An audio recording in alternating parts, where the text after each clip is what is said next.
Well, during the day, we've heard from so many great champions here and on ladies' semi-finals day. So I thought we'd hear from another one, winner of 18 Grand Slam titles. It's Chris Evert. She popped into the studio to talk about the semi-finals and a lot more. Well, it's lovely to see my good friend, multiple Grand Slam winner, Wimbledon darling here, Chris Evert. You're the Wimbledon darling. Oh, I so wish I was.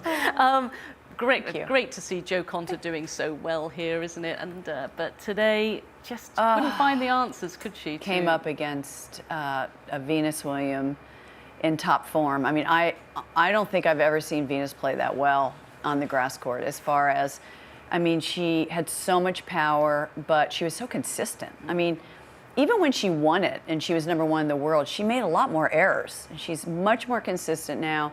She's moving well. That serve is unbelievable. She's stepping in on the second serve returns, but she looks just so calm out there. I mean, her facade and her composure is just it's unmatched, I think, by anybody here in this tournament. What do you make of Jo's game? I love Jo's game. I'm a big fan. I think she had a great tournament, and I hope the press goes easy on her, because she had 3 really tough, emotional 3-set matches, starting with Donna Vekic, and she got out of trouble. She played her best tennis under pressure. She managed to get herself calm, and it really worked for her. But at some point, it's got to catch up with you. And I wonder if she ran out a little bit of steam at the end. But no, I'm a big fan of her composure, her maturity, her philosophy on life. And I think she's just got to keep going. And it's easy, it's her first Wimbledon semi-final. I know she's been in a Grand Slam semi-final at the Australian. It's not the same thing as a home Grand Slam. And I just felt, maybe the occasion was a bit much, because she made a couple of uncharacteristic errors when she was serving at 5-4 in that first set. She did. I mean, but I don't know, that could have been a little bit of weariness, wear and tear. I mean, over the 2 weeks that she played, the accumulation of a lot of having played a lot of matches. And I still think, having been a player, and this too, emotionally, when you get through a big match. I mean, that match with Vekic was 10-8 in the third, and then Caroline Garcia, another struggle, and then Simona Halep. I mean, that 3 matches like that has got to take something out of you. And I think she's human, and it took something out of her. Do you feel that she is a Grand Slam champion in the Very making? much a possibility. Very much possible. I mean, the way, she plays great on the grass courts, and absolutely. I mean, the way women's tennis has opened up, absolutely, she is a contender.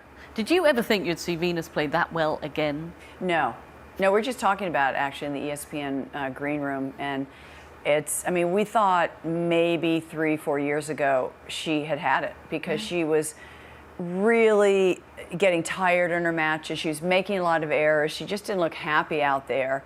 And it's very much like a Roger Federer sort of ascendance, really. What's happened in the last year has happened to Venus. I mean, she's 37 years old, and she's playing better now than when she was #1 in the world. And she loves pressure. She loves the big moments, the big matches, and has such a passion. And I just, I keep saying this, I'm a big fan of hers too. But it's incredible. A second serve on a break point, 106 miles an hour. I know. A couple almost hit. Wow. Konta. Did you notice a couple of them? And what about the body serves? Oh. I mean, that pretty much just I could almost her, say that she? almost won her the match, coming up with those big serves and key moments and right into the body, and Jo couldn't get out of the way, and she was very smart. She definitely had clarity and a strategy going out there today. Because, everyone underestimates the body serve, because we were looking at Jo's service pattern. She hardly puts any down the centre. I think that's maybe something she's got to add to her game. Yeah, no, I think that would be good. In our day, we didn't have a body serve because the ball was so soft, and that you wanted to place it a little bit more. But nowadays, the speed of the serve, it sometimes takes more effort to get out of the way of the ball than it is just to stretch wide and go for a forehand or a backhand return. So it's a great play. I think the guys have used it a lot in men's tennis, and now I think the women are starting to use it more. Now, what about Muguruza? And could be treated to a magnificent final, couldn't we? I hope so. I mean, she's proven that she can play on grass, having reached the finals. I don't know what's happened to her. She's a lot more relaxed this tournament. Maybe Conchita Martinez is coaching her, and Conchita's like kind of laid back, and she's just, and I think Muguruza needs somebody to help her relax more than put pressure on her and get her stressed out. And she's just been very focused. Again, harnessing her power, not making a lot of errors. Really bringing in the errors. But she has so much talent, and we saw that at the French Open last summer. It seems like 2 years ago she won the French, but she just won it a year ago, and hasn't lived up to that. Grand Slam champion, and now maybe it's just taken a little time for her to get used to being, getting all the publicity and having all the attention. Maybe now she's feeling more comfortable in her own skin and playing better tennis. Yeah, because when she plays freely, she's beautiful to watch. Yes. And she's going to attack, isn't she? And just as strong as Venus. I mean, she has a big first serve, and she cracks those ground strokes. And the way, I think that Kerber match, I said, whoever wins this match, it could change their year around. If Kerber won, it could have changed her year. Yeah, and I think that match was huge for Muguruza. And I think once you have a match like that, it frees you up and you just feel more confident. And she's a confidence player. Yeah, that match was the highest quality, wasn't it? We've had a lot of great women's matches. I mean, considering, Serena, the dominant player, is not here, it's really opened the door to a lot of great matches and possibilities. Everyone trying to seize that opportunity that Serena's left. Now, as far as the men's is concerned, the semi-finals haven't sort of worked out as we predicted at the start of it. And first of all, Andy Murray, I mean, we've all played with injuries. We know how tough that is. And it was very sad to see that limping around centre court. I thought he was a real gentleman, the way he's not making excuses.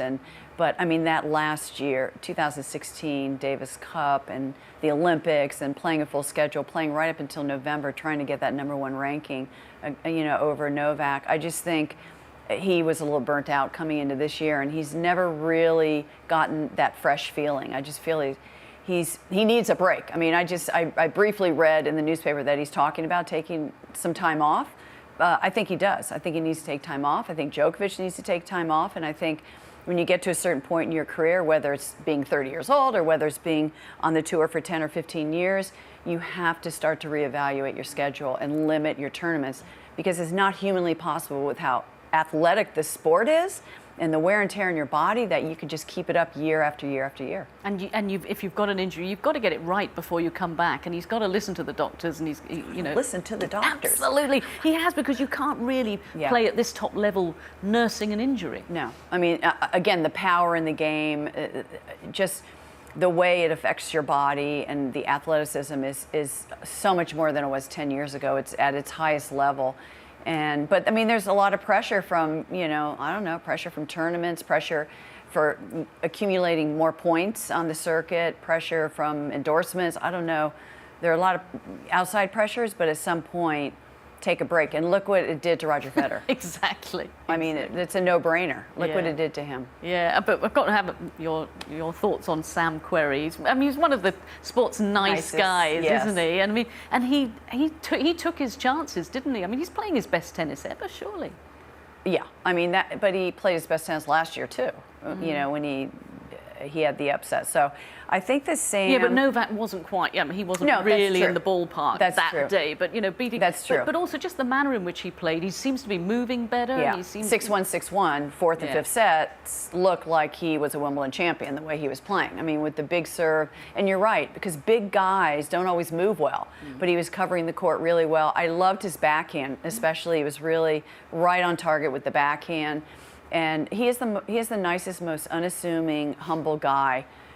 So we Americans, are really proud of him that he's gotten this far and hope he can go further. Yeah, and finally in a Grand Slam semi-final. And what about the superhuman Roger Federer? Superhuman, yes. I mean, some of the tennis he produced against Raonic, it just took your breath away, didn't it? Yeah, he's a shot maker. I mean, I just feel like he saved his body, because he doesn't have to go out there and work like Nadal or like Andy Murray. They physically they grind it out, and they are defense as well as counterpunchers as well as offense. But Roger Federer only knows one way to play tennis, and that's just to be aggressive. And, I feel like as hard as he works, I know he works hard, he doesn't have the wear and tear on his body over the years that these other players have. And all he needs to do is just concentrate on the majors. He needs to stay in shape, and he needs to be, have that eagerness and that hunger to win. he doesn't need to play 12 months a year. I know. And I think that's something that the other players can look at also to get their career longer at the other end. I mean, we'll see players playing till 38, 40, I'm sure, in the next few years. Absolutely. Now, I can't let you go without reminiscing just a little bit. So, you mean in '77 when you should have won Wimbledon? Sue Barker? Everyone's been picking Stove. I mean, I know I lost to Virginia. The crowd bothered me, by the way, in that match. And Did I they? said that. Oh yeah, the crowd were brutal. Oh, really? Yeah, I thought they were. I never got upset in a match, but in that match I was really upset, and I let it bother me, and I shouldn't have. But That's not like you. No, it's not like me. But I really got that last game. I was like ready to say, okay, it's your match, And that was. But on the other side of the draw, there was Sue Barker and Betty Stova, and I thought I hadn't Sue's lost her gonna all win year. it. I know. I'm sorry. Well, you can imagine how it But look what you're doing now, so you know what? Yes, yeah, Virginia's Maybe it was a good swanning thing. around the world having holidays, and I'm working. Yeah, absolutely. In Portugal. So we want to reminisce one of your finals. Pick your favorite final that you won. I don't have a favorite final. Well, I'm going to pick one for you. Then. Yvonne? Yes, Yvonne 1976, okay. because that was just such a wonderful final. And you two, very much like Martina, the contrast of styles was magnificent. Yeah. Oh boy. She had the upper hand on me on grass courts up until that point, by the way. Yeah. And that's why it really meant a lot. And I love the hairstyle and jeepers. But that was a good, the courts were playing hard that year because that was the hot year, right? Yes. That's a really hot year. So it didn't rain. I didn't have to bend that low. And I loved playing Yvonne because she gave me a target, coming into the net. But sometimes when I played Yvonne, I was watching her instead of the ball because she was so beautiful as an athlete, wasn't she? The way she hit the ball and glided. I go, don't look at her. Look at the ball. But that was a big win for me. Do you know, years later, Yvonne was coming over to play an exhibition at the Albert Hall, and she phoned me up and said, could you come and practice with me? I said, I'd be delighted to practice with you. So I booked a court. I booked it for 2 hours. I thought she might want a bit longer than that. So she turned up at the front desk. I said, we've got court 4 for 2 hours. And she goes, 2 hours? She said, I've never practiced more than 45 minutes in my life. No. I thought, that's where I went wrong. I was 4 hours a day.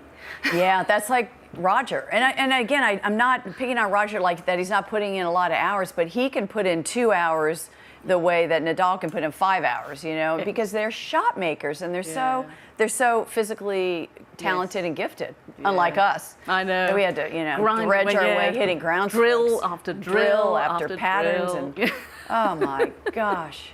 How's your body? Mine's fine. Is yours okay? Well, look, you were just telling me when I went to visit you that you're hitting your volleys better now. Yes, than I you... am. Yeah. If I don't have to move.